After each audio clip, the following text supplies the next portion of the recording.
The Apple iPhone 16 Pro Max is bigger and more powerful than ever. It has a beautiful screen, an excellent camera array, and new camera controls that could change how you approach iPhone photography. Power and battery life both get a boost to make this the big screen smartphone of your dreams. Apple Intelligence offers some useful and intriguing features, but it's not yet the thing that will or should drive upgrades. Still, if you have been holding on to an iPhone 12 or 13 Pro Max, this is probably the moment for a big screen upgrade. Sometimes I wonder how Apple might say its next screen technology. Will it add duper to it so it becomes super duper Retina XDR display? I mean, it may have boxed itself into a corner, but Apple skirted the issue this year by leaving its iPhone display technology pretty much untouched. This is a giant screen 6.9 inches, achieved through a combination of a slightly larger chassis and pleasingly thinner bezel. There are more pixels than last year. The iPhone 16 Pro Max screen is 2868 by 1320, while the iPhone 15 Pro Max is 2796 by 1290. There's more pixels but not a higher density. This is still 460 ppi and so falls behind the Samsung Galaxy S24 Ultra's QHD Plus display, at least on the ppi front. Apple also didn't mess with the dynamic island, which remains a useful and fungible information peel in the upper portion of the screen. It houses Face ID, depth sensors, and a 12 megapixel true depth camera. The camera takes excellent selfies and is my go-to for biometric unlocking. While the display's core specs haven't changed, they are worth noting. It's a wide color gamut screen that supports HDR True Tone always on display, means you can see a less saturated version of your lock screen without unlocking the phone, 2000 nits of peak brightness outdoors, and Pro Motion. Speaking of which, everything I did on the iPhone 16 Pro Max looked fantastic. I don't even notice the dynamic island when it's inside one of my games, and streaming videos via the likes of Netflix tends to crop out the cutout. I know everyone wants to talk about Apple Intelligence, but it's the changes to the core iOS 18 platform that will have the biggest impact on your iPhone 16 Pro Max day-to-day use. Photos, for instance, has gotten a huge overhaul, and one that I'm not entirely sure makes it better. It's the situation of who moved my cheese, as many of your core features may have shifted or been replaced. The Photos app now defaults to search and collections, which might throw people who are expecting to see their photo library. Still, if they get used to using search for some natural language queries that yield useful image results, they might be pleasantly surprised. The iOS interface is now more customizable, and if you want, you can leave spaces in your app grids. You still can't place an app icon in space that, say, straddles two spaces in the invisible grid, but I think people will appreciate this new level of flexibility. Apple seems a bit obsessed with summarization. Summaries exist in writing tools and in the new Safari, which has a slightly hidden highlights feature. Look for a tiny hamburger menu on the left side of the address bar. You can use that to turn it on, and it will take, for example, a lengthy New Yorker article about Ronald Reagan and condense the thousands of words into a paragraph summary. Impressive. So I worry that such a boil down might leave out important nonsense. There's even a new passwords app that consolidates and surfaces all the password feature Apple has previously hidden in features like keychain. Now you have an easy to access app to manage sometimes confusing password and security word. One of my favorite new iOS 18 features is Math Notes. Inside Notes, you can scribble any question, and when you put an equal sign at the end of it, Math Notes automatically solves it and writes the answer in what will look just like your own penmanship. It's a smart bit of machine learning. None of this is as sexy as Apple Intelligence, but this and the myriad of other changes coming with iOS 18 might be more readily practical than what you can currently do with Apple's AI efforts. Apple's 13-year-old digital assistant has burst out of its floating bubble, and now when you summon it, takes over the whole screen. I switched between calling Siri by name and using a long press on the power button to call it, and each time the entire screen was encased in a beautiful multicolor glow. The display almost appears to flash when you press that button, and when you make your request, the screen pulses in response. Siri really seems more alive than ever.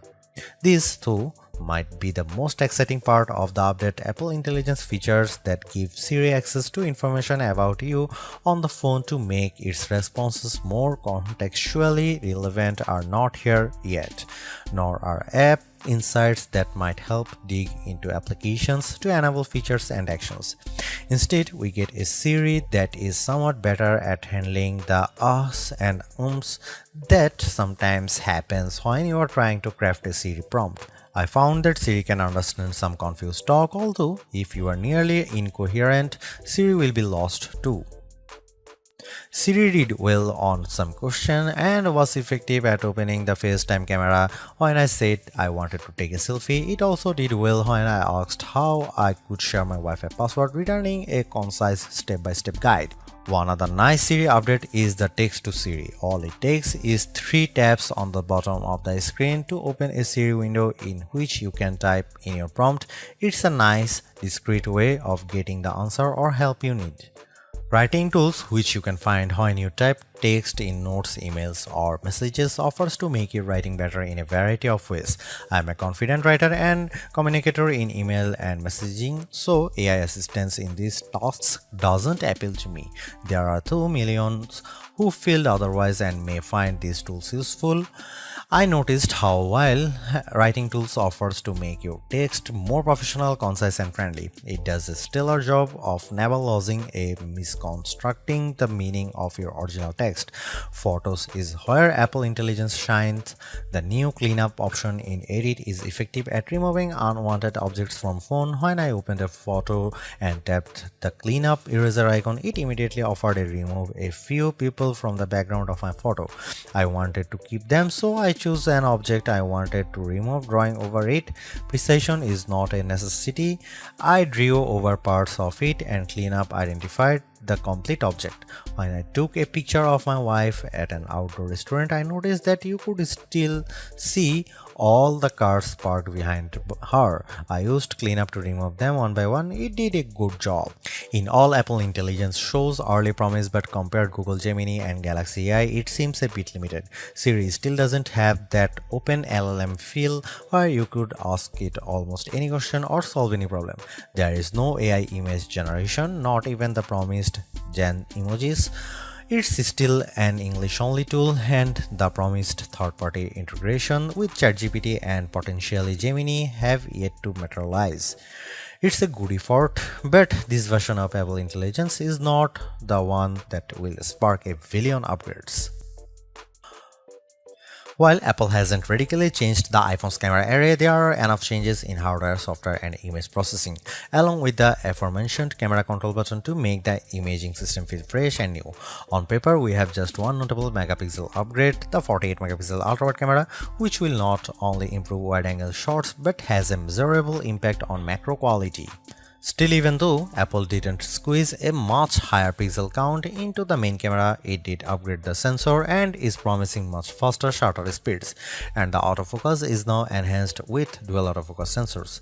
These are the kinds of incremental changes that should improve both the experience of using the quality delivered by the main camera sensor, but they are also hard to measure.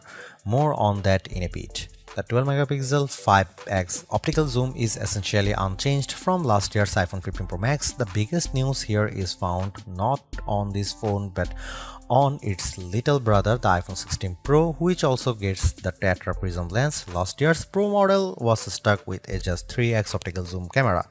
Similarly unchanged is the 12-megapixel FaceTime camera on the front. Here are some camera samples of iPhone 16 Pro Max.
By every metric, the iPhone 16 Pro Max's new A18 Pro SoC is a beast. It outperforms the A17 Pro and Qualcomm's Snapdragon 8 Gen 3 in most benchmarks, while Apple isn't backing the CPU with as much memory as you might find in, for instance, a Google Pixel 9 or Samsung Galaxy S24 Ultra. The iPhone 16 Pro Max and its A18 Pro chip make good use of the 8GB it has. That the iPhone 16 Pro Max is essentially a mini computer in your pocket should surprise no one. Apple Silicon has provided ample power for everything from everyday productivity tasks to 4K video editing and AAA console gaming. The A18 Pro is no different, but in this case, we have an even larger canvas on which to enjoy its benefits. I'm not sure I could find a task this phone couldn't handle. If I have one criticism, it's that the phone does seem to get a bit warm during, for instance, gameplay and video editing in CapCut. I don't know if this is the graphite covered aluminum substructure more efficiently delivering heat from the chip to the body or the phone overworking. The good news is that this does not adversely impact performance or battery life. Call quality was good, and I am pleased to see that this is now a future-leaning platform with Wi-Fi 7 support. There's also Bluetooth 5.3 support and second-generation ultra-wideband. It helps in my Find My app, which I used when I purposely misplaced my new AirPods 4. In the US, the iPhone is now eSIM only, which I like, although some people miss the physical SIM card. I appreciate the ease of switching eSIMs from one phone to other and how easily the iPhone 16 Pro Max lets you switch between multiple eSIM numbers on the iPhone 16. The iPhone 16 Pro Max delivered some of the best Future Labs battery drain results I have seen. We got an average 16 hours of battery life on our tests, and anecdotally I saw between 14 and 17 hours depending on activity. That's impressive. Apple is finally supporting QI2 wireless charging technology and provided me with a new QI2 supporting MagSafe charger and a 30-watt charge adapter. The iPhone 16 lineup ships with a 60-watt capable USB-C cable but no charging adapter. Using those two accessories, I recharged the iPhone 16 Pro Max at 44% in 30 minutes. Apple claimed 50% in 30 minutes, so this is pretty close. A full charge took about 2 hours. One thing not a lot of people know is that with a standard USB-C cable, you can charge your AirPods or Apple Watch off the iPhone. The iPhone 16 Pro Max have everything we have come to expect in a year-over-year upgrade even without Apple Intelligence. The 6.9-inch iPhone 16 Pro Max have a slew of upgrades including a good battery life, outstanding photo and video chops and iOS 18. The iPhone 16 Pro Max are excellent phones worthy of a spot in your pocket if you can afford them.